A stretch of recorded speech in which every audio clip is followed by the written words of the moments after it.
Bueno, muchas gracias. Comienzo no solo por agradecer la presencia del alcalde de Valladolid, sino por pedirle disculpas por la demora, porque sabemos que además las ocupaciones ya no son solo vinculadas a la ciudad, sino a toda España y le agradecemos mucho la presencia aquí. También le agradecemos una oportunidad que creo que reconoce el valor cívico de muchas de las iniciativas que se han emprendido en la ciudad y que tiene que ver con generar un debate público. Se podrá discutir sobre si ese debate público se ha planteado de una manera correcta, sobre si a usted le ha quitado horas de sueño, pero lo que nos parece fantástico es la posibilidad de tener esta discusión. Y nosotros, como Foro de la Economía del Agua, cuando nacimos hace año y medio, no nacíamos a nivel individual, cada uno de nosotros tiene su trayectoria, pero básicamente una de las cosas que queríamos hacer era contribuir al debate público y Valladolid nos ofrece esta oportunidad, por tanto, gracias por haber generado esta oportunidad. Fundamentalmente quiero reflexionar sobre un par de cosas y no extenderme mucho para que el señor alcalde tenga la oportunidad de intervenir cuanto antes. Creo que se han señalado una serie de cuestiones a lo largo de toda la jornada que son bastante importantes y que de alguna manera reflejan nuestra perspectiva sobre la cuestión de la gestión de los recursos hídricos por un lado y la gestión del ciclo urbano de agua por el otro lado. Una tiene que ver con la confusión que generamos en el ciudadano cuando le hablamos de agua y el ciudadano no sabe muy bien de qué agua le estamos hablando. Le estamos hablando del Carrión, le estamos hablando del Órbigo, le estamos hablando del Riaza Duratón o le estamos hablando del agua del grifo. Y a veces el ciudadano mezcla las dos cosas porque no estamos siendo capaces de contribuir pedagógicamente a explicarle en qué consisten.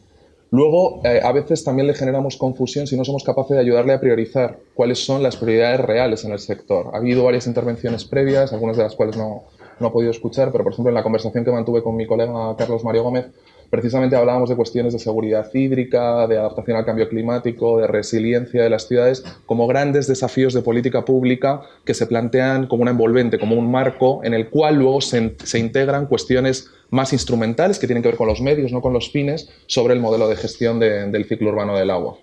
Recordaba la intervención, una iniciativa que tomó un personaje, un responsable político que desde luego les puedo asegurar que está muy lejos de ser santo de mi devoción, el expresidente Sarkozy, que cuando llegó a la presidencia de la República Francesa creó un Ministerio de Inmigración e Identidad Nacional y puso en marcha una gran encuesta nacional para preguntarse qué era francés. Y recuerdo la respuesta que le dio un filósofo español, Fernando Savater, que le dijo que qué significa ser francés, precisamente no hacerse esa pregunta. Bueno, pues creo que una parte de la discusión interesante que se ha escuchado aquí esta mañana tiene que ver precisamente con qué se entiende en realidad por lo público. Porque creo, conozco a varios de los que están aquí representados, creo que nadie de los que está aquí sentado está en contra de lo público. Creo que nadie está en contra de la consecución de objetivos de política pública decididos de manera colectiva y la necesidad de alinear intereses individuales de los municipios, de los ciudadanos, de la sociedad civil en general, de la academia, de las empresas privadas, con esos objetivos colectivos que se plantea la sociedad en su conjunto. Y creo que mucho de esto tiene que ver con el interés general. Es decir, nosotros, de alguna manera, desde que nacimos hace año y medio, lo que hemos estado planteando, acompañándonos de premios Nobel y de otros expertos internacionales, es precisamente reconocer lo que hemos visto en otros lugares del mundo. Cuando uno observa lo que está ocurriendo en otros lugares del mundo, se encuentra con modelos de gestión pública fantásticos, una empresa nacional en Uruguay que funciona de manera impecable, se encuentra con modelos públicos muy virtuosos, incluso aquí en el país, aunque ahora esté puesto en tela de juicio por los casos de corrupción que ha habido, pero esos casos de corrupción se hubiesen dado igual en una frutería, porque el problema estaba en este caso en por qué se utilizaba una empresa para determinadas actividades corruptas, pero el modelo del Canal de Isabel II tiene un aspecto muy virtuoso que es la solución supramunicipal, buscar escalas superiores que permite que los ayuntamientos voluntariamente no renuncian a su titularidad, sino que lo que hacen es ceder la titularidad y el Canal de Isabel II se encarga de prestar la gestión. Cuando se habla de, creo que utilizaban el término reinternalización o remunicipalización, a veces nos olvidamos de que se están dando en este momento, se están dando transiciones entre lo público y lo público también. En el Canal de Isabel II hay algunos ayuntamientos que revocan el convenio con el canal y regresan a una situación en la que quieren prestar el servicio ellos directamente, algo que es quiero decir que está dentro de las cosas que puede decidir un pleno municipal. Y se están dando algunos problemas. Y en este caso no hay el sesgo ideológico que podría existir entre lo privado y lo público, sino que es entre lo público y lo público, y sin embargo está habiendo problemas porque algunos de los ayuntamientos que recuperan la gestión se encuentran con dificultades. El ayuntamiento de Rascafría, por ejemplo, me viene a la mente ahora, pero claro, estamos hablando de un ayuntamiento mucho más pequeño que el ayuntamiento de Valladolid. En este contexto lo que nosotros observamos es que existen muy buenos ejemplos públicos, muy buenos ejemplos privados, algunos modelos en los cuales ha funcionado todo cuando era público y luego ha funcionado cuando se privatizó. El modelo chileno es un modelo en este sentido muy peculiar, porque cuando la empresa era nacional y pública funcionaba, cuando las empresas son privadas y regionales funciona, lo cual quiere decir que ahí no estaba el debate, que el debate estaba en otro lado. ¿En dónde estaba el debate? En una buena regulación. Un sector público, un ente regulador, independiente, que precisamente lo que hace es garantizar que prevalece el interés general de los ciudadanos. Y el interés general de los ciudadanos, desde nuestra perspectiva, no está vinculado en sí a la titularidad de la empresa que se hace cargo de llevarle el agua al grifo y de retirársela en el retrete, sino que está mucho más en si esa empresa, sea la que sea, y cualquier opción es una opción que, si se respetan las leyes, es una opción legítima, esa empresa si es capaz de responder a los grandes desafíos que se plantean. Claro, Valladolid no es Singapur, Valladolid no es la costa del Pacífico de Perú, desde luego no es Ghana, pero tampoco es Barcelona o Murcia, es decir, lugares donde la presión sobre el recurso es mucho más fuerte. Pero aquí se han presentado esta mañana datos que llaman a reflexionar. Es decir, si estamos hablando de que en la provincia de Valladolid, en el mes de abril, entre la sequía incipiente y las heladas, se estaba hablando en determinados distritos de riego de que se perdía entre el 30 y el 70% de la cosecha de cereal, bueno, la cosa es seria. Alguien dirá, pero esto no tiene nada que ver con el ciclo urbano del agua. Y efectivamente, a priori, no tiene nada que ver con el ciclo urbano del agua. ¿Por qué? Porque la ley de aguas garantiza el abastecimiento poblacional. Es decir, el abastecimiento poblacional, y en ese sentido sí que no me alineo, desde luego, con los apocalípticos, el abastecimiento poblacional está garantizado en cualquier circunstancia. Pero es que no es eso lo único que está en juego. Es que tenemos el 20% de la red de abastecimiento con más de 55 años, el 30% de la red de alcantarillado con más de 63 años. Eso es un problema monumental que comparte Valladolid con el resto del país, ¿sí? Bueno, en gran medida lo comparte con el resto del país. Los datos en el resto del país creo que son...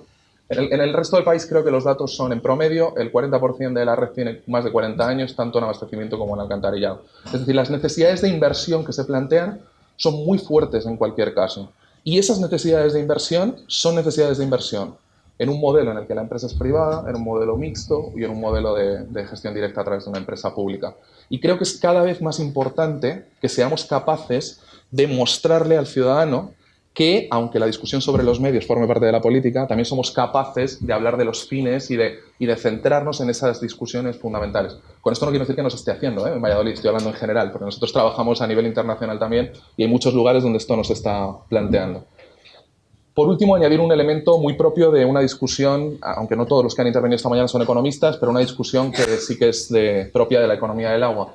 Estamos cometiendo un error si entramos en una carrera enloquecida por ofrecerle al ciudadano las tarifas más bajas posibles. Porque las tarifas más bajas posibles, como los impuestos más bajos posibles, no necesariamente garantizan la mejor prestación del servicio público.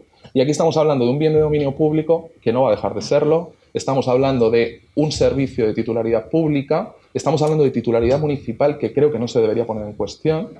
Y quizá de buscar soluciones en las cuales seamos capaces de generar concertaciones, acuerdos muy amplios para que cada cual aporte lo mejor que pueda aportar. Tradicionalmente, y es algo que me repele cuando se discute sobre alianzas público-privadas, tradicionalmente nos olvidamos de la contribución que puede hacer la sociedad civil. ¿Sí? La sociedad civil también tiene algo que aportar en este contexto, desde luego los trabajadores también. Y entonces creo que es importante reconocer el valor de qué puede aportar cada uno. Siempre pongo un ejemplo que no es mío, es de una profesora de Sussex, Mariana Mazzucato, que dice: si nosotros miramos el teléfono que llevamos en el bolsillo, seguramente casi todos un teléfono inteligente, ese teléfono inteligente todos lo presentaríamos como un bien privado. Pero en realidad sería absolutamente imposible si no hubiese habido grandes programas de inversión pública para desarrollar el GPS, la pantalla táctil, etc. Es decir, del mismo modo que eso ha ocurrido, sabemos que en el sector privado, con los nuevos desafíos que se nos vienen encima, aunque la estación depuradora de aguas residuales de Valladolid funcione bien, nos vienen nuevos desafíos que tienen que ver con contaminantes emergentes, con contaminantes atmosféricos vinculados a la caída a la gestión de aguas pluviales, etc. Todos esos tipos de desafíos demandan nuevo conocimiento, nueva capacidad de gestión, y en ese sentido creo que es bueno, en general, lo que hemos visto a nivel internacional es que los modelos inclusivos son buenos, pero yo no me atrevería a hacer una afirmación en la cual dijese que el modelo privado es superior al público o el público es superior al privado. De hecho, estas afirmaciones empobrecen el debate. Si decimos que el modelo privado siempre es más eficiente, nos estamos equivocando. Pero del mismo modo, si decimos que el modelo público siempre es más eficaz y más equitativo, nos estamos equivocando. ¿Por qué? Porque el mundo está lleno de ejemplos en los cuales esto no es así. Entonces creo que es bueno tomar una posición Y yo sé que el alcalde, además, en el proceso, incluso en algún momento le he escuchado en público reconocer que sus preferencias estaban más hacia una empresa mixta que hacia una empresa pública.